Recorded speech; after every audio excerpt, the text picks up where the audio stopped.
Salut, avant que la vidéo commence, je tiens à te présenter mon partenaire Zkidu.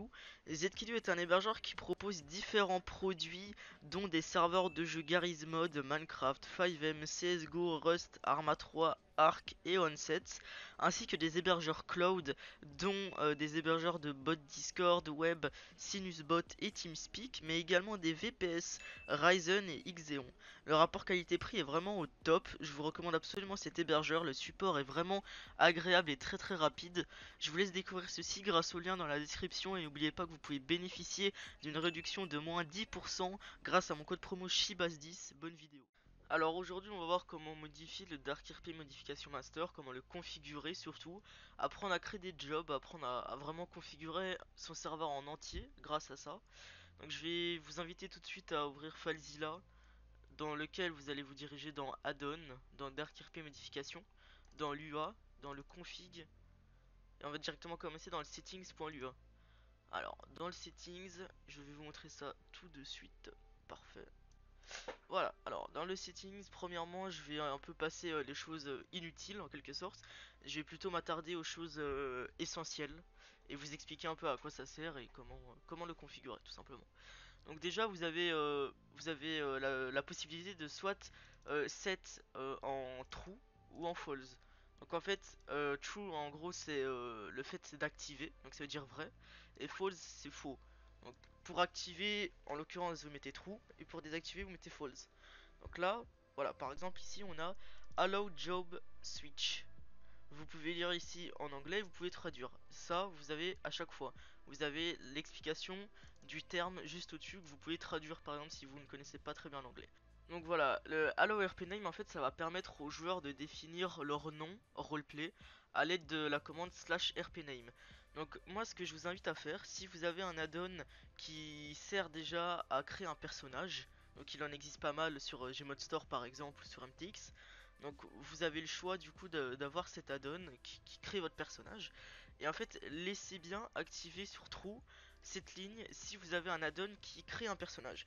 Parce que si vous désactivez, en fait, tout simplement, l'add-on ne va pas, votre add-on ne va pas fonctionner. Parce que l'add-on a besoin d'effectuer la commande /rpname avec votre nom. Ça va être sur un menu. Et vous avez juste à entrer votre nom et prénom. Et en fait, l'add-on va faire en sorte que ce que vous entrez, ça va faire comme si c'était un /rpname. Sauf que l'add-on est intelligent. Normalement, votre add-on est assez bien fait pour que, à l'intérieur de l'add-on, le joueur ne puisse pas effectuer la commande /rpname. Donc, je vous conseille de laisser sur true si vous avez un add-on de création de personnage. Sinon, vous pouvez le désactiver. Voilà. Allow Spray, c'est pour activer ou désactiver les tags, enfin les sprays sur votre serveur. Moi personnellement je vais désactiver parce que ça peut faire un petit peu bugger et c'est assez inutile en tout cas pour un serveur roleplay. Ici on a la commande Custom Job, donc Custom Job ça va servir à pouvoir faire le /job espace et mettre n'importe quel nom. Donc ça veut dire que tous les joueurs pourront sur votre serveur faire /job et créer un métier. Donc ce qui est totalement pour moi illogique, sachant que les jobs c'est nous-mêmes qui allons les créer dans des fichiers. Donc moi je vous conseille de désactiver cette ligne si vous le souhaitez. Show Death, en fait ça va afficher en face de nous, donc le joueur aura une petite indication sur lui, donc le nombre de fois qu'il est mort. Donc moi je vous conseille aussi de désactiver ça parce qu'on en a vraiment pas besoin. Voilà, ensuite ici on pourrait passer au Drop Money on Death. Donc en bref là ça va dropper, donc ça va jeter l'argent du joueur dès qu'il est mort. Donc moi personnellement oui, donc j'active ça. Drop Pocket Arrest, donc ça va drop, donc ça va jeter l'inventaire quand on arrête la personne. Moi je vais laisser sur false parce que ça sert à rien. Drop Pocket Death c'est pareil, mais quand on est mort moi je vais le mettre sur false parce que ça ne sert à rien non plus. Drop Weapon on Death, donc ça c'est quand le joueur est mort, ça jette son arme. Moi je vais activer, donc dès que le joueur sera mort, son arme sera drop et les joueurs pourront la récupérer. Ici donc drop spawned weapon, moi je vous conseille de le mettre sur false pour désactiver si vous êtes policier et que vous spawnez avec une arme, donc avec un pistolet par exemple. En fait cette commande, enfin cette ligne si vous la mettez sur false, en fait les policiers ne pourront pas faire /drop sur l'arme qu'ils ont reçue avec leur métier. Donc ça permet de pas pouvoir se give des armes, de pas pouvoir use bug en quelque sorte. Global Show, donc ça va afficher les informations globales du joueur. Quand vous serez en face d'un joueur, vous aurez toutes ces indications globales. Moi je vous conseille de désactiver parce que ça gâche un peu l'écran pour rien. Show job c'est pareil, sauf que ça va juste indiquer le job. Vous pouvez également désactiver si vous le souhaitez. Alors ici on a le gm.config.licence, donc ça c'est assez important si je peux dire ça comme ça. Je vous conseille vraiment de le laisser sur false. En fait beaucoup de gens pensent que cette ligne active la licence d'armes, sauf que ça n'a rien à voir. En fait cette ligne fait en sorte que si vous le mettez sur true, donc si vous le mettez sur vrai, si vous activez cette ligne, ça veut dire qu'en fait les joueurs ne pourront pas utiliser d'armes sans avoir de licence. Donc moi je vous conseille de le mettre sur false, donc de désactiver. Donc ça veut dire que tous les joueurs pourront utiliser des armes sans avoir de licence forcément. Après c'est à la police sur votre serveur de faire leur travail.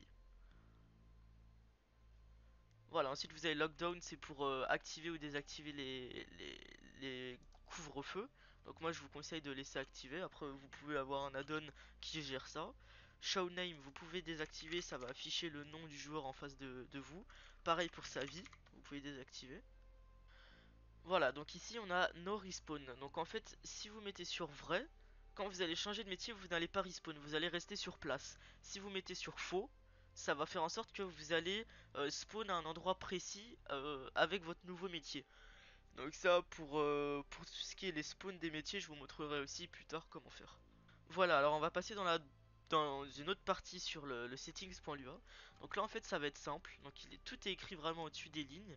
Donc si vous mettez 0, donc tout le monde pourra le faire. Si vous mettez 1, ce sera seulement les admins et plus. Si vous mettez 2, les super admins et plus. Et si vous mettez 3, ce sera seulement la console, enfin le Aircon. Donc admin NPC c'est pour faire spawn en fait des NPC. Honnêtement ça sert pas grand chose sauf aux super admins, donc moi je vous conseille de mettre 2. Donc là seulement les super admins et plus pourront faire spawn. Les scents c'est pareil, vous pouvez mettre 2, c'est exactement, enfin plus ou moins la même chose que les NPC. Admin véhicule, donc ça c'est pour faire spawn les véhicules. Moi personnellement je vais le mettre pour les admins, donc je vais mettre 1. Les admins, les super admins et tout ce qui va au-dessus encore. Admin weapon pareil, c'est les staffs qui peuvent faire spawn des armes. Donc moi aussi je vais mettre ça pour les administrateurs. Alors ici donc sur cette ligne, donc vous avez 30. En fait cette ligne elle va servir à, donc si jamais vous avez activé le fait que quand le joueur meurt, ça drop tout son argent. En fait cette ligne va définir combien d'argent va être drop du joueur. Donc en fait moi je vous conseille de mettre vraiment un maximum d'argent, donc par exemple ce chiffre, voilà. Et en fait ça va pas drop ce chiffre, ça va drop en fait tout ce que le joueur a sur lui. Donc en fait, si le joueur a plus d'argent que ce chiffre, ça va drop ce chiffre. Je sais pas si vous comprenez un petit peu. Bon, à mon avis, ça m'étonnerait qu'un joueur ait plus d'argent que ça. Mais voilà, si vous mettez par exemple 50, le joueur va drop 50. Mais si vous mettez un maximum d'argent, par exemple, et que voilà, si vous mettez ce chiffre et que le joueur a 500 euros sur lui, et bah il y a juste 500 euros qui vont drop. Il n'y a pas tout ce chiffre. Voilà. Donc Door Cost, ça c'est le prix d'une porte à l'achat, donc vous pouvez les acheter en faisant F2 il me semble sur la porte. Après vous pouvez aussi acheter un add-on sur Gmod Store par exemple pour avoir un système d'agence immobilière. Voilà, alors ici donc on a Run Speed. Alors cette ligne va servir en fait à définir la vitesse à laquelle on va courir. Donc de base c'est 240, mais vous pouvez augmenter. Si vous voulez courir plus vite sur votre serveur, vous pouvez le mettre à 260 par exemple. Et ici par exemple juste en dessous, donc c'est la même chose mais c'est pour les policiers. Donc en fait moi je vous conseille de mettre exactement la même vitesse. Alors ici on a une des lignes les plus intéressantes je pense, c'est le starting money. Donc ça va être le fait pour définir l'argent avec lequel le joueur va spawn pour la première fois au serveur. Donc par exemple vous pouvez, si vous avez un serveur avec une économie assez développée, vous pouvez par exemple mettre 100 000. Donc en fait là ça va faire en sorte que dès que le joueur se connecte pour la première fois au serveur, il va recevoir cette somme d'argent, donc 100 000. Alors cette ligne walk speed, ça va servir en fait, c'est presque similaire à speedrun, donc le fait de définir la vitesse quand on court, sauf que là ça va être quand on marche. Donc si vous voulez marcher moins vite, vous pouvez mettre 140. Voilà, c'est un exemple, vous pouvez vraiment mettre ce que vous voulez. Voilà, alors quand on descend un petit peu, donc ici on va arriver sur une table, donc ça ici ça s'appelle une table. La table ici va s'appeler Disable Allow Drop. Donc en fait, à chaque fois que vous avez une arme par exemple, que vous souhaitez que les joueurs ne puissent pas faire slash drop avec, vous allez copier l'arme, donc vous allez faire clic droit sur l'arme dans le menu des props, et vous allez ici ajouter une ligne. Donc vous allez suivre exactement la même syntaxe que les autres. Vous allez mettre entre guillemets, donc dans un string, et vous allez copier en fait votre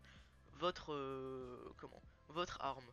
Donc par exemple si c'est les clés, vous mettez case. Enfin vous copiez bien sûr et vous collez. Bon là je vois que ça a déjà été mis ici.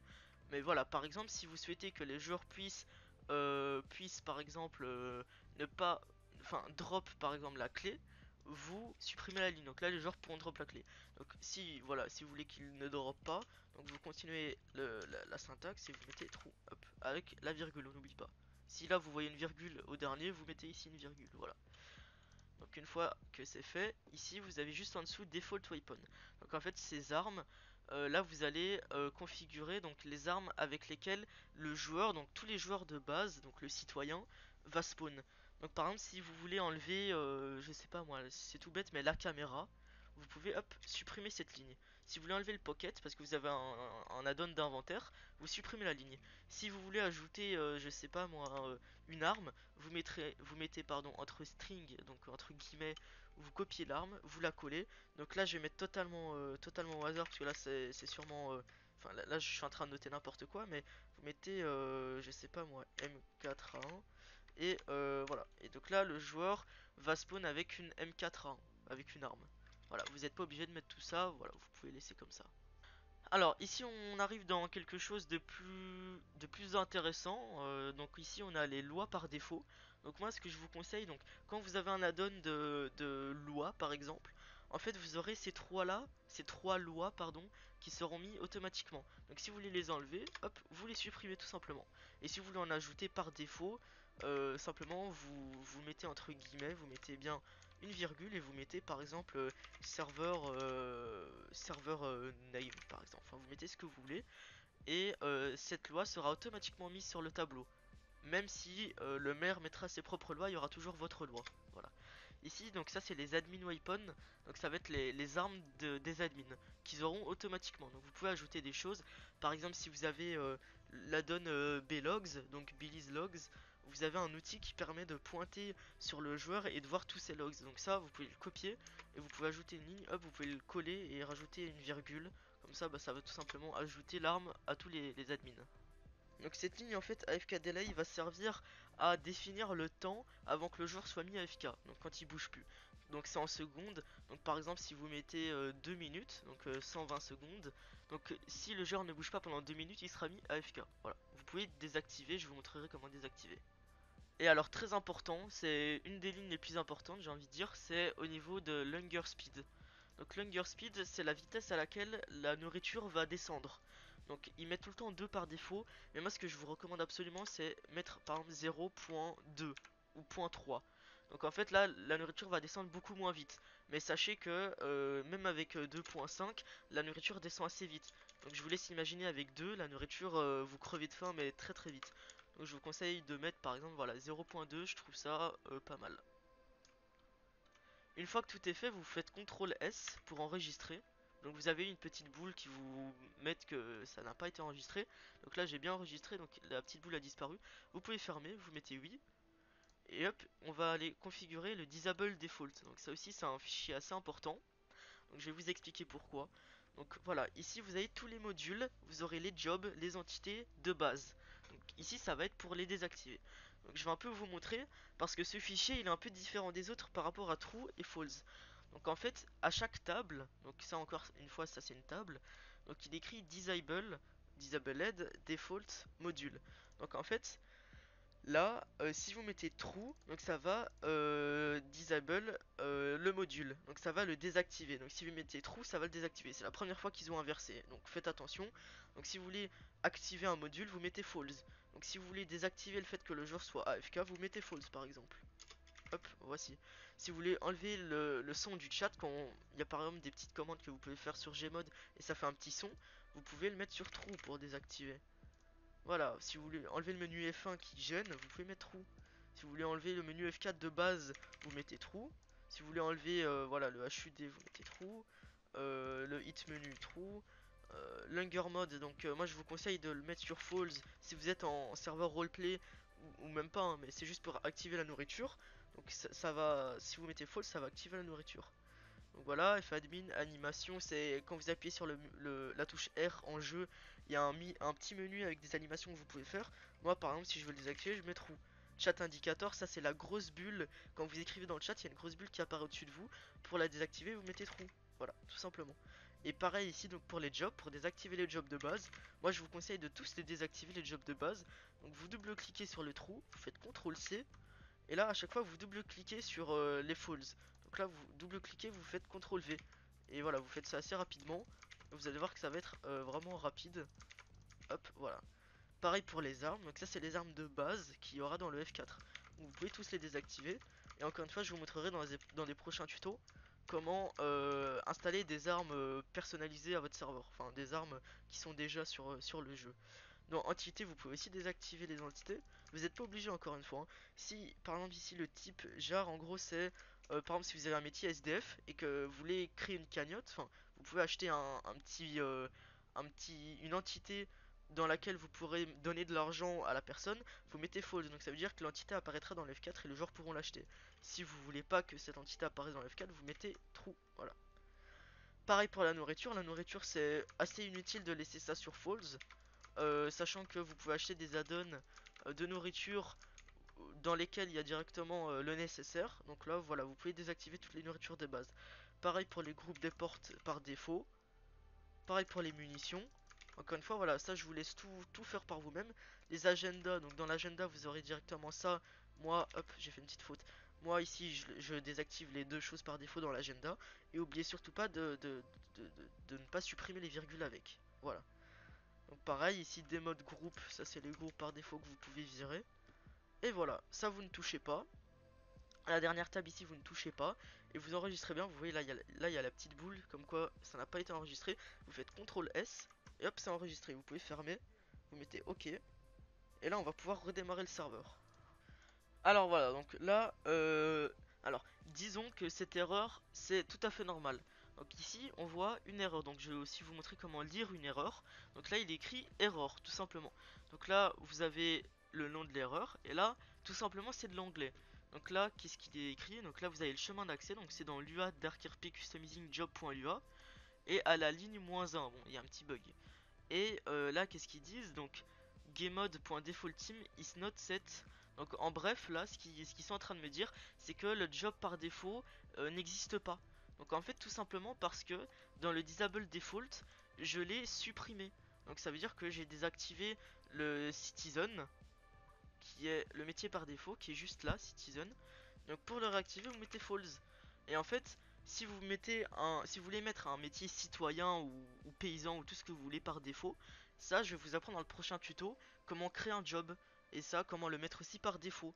Là par défaut ce sera le team citizen, donc le team citoyen, voilà en anglais, et je vais l'activer pour ne pas avoir d'erreur. Je vais hop enregistrer, fermer et je vais redémarrer mon serveur.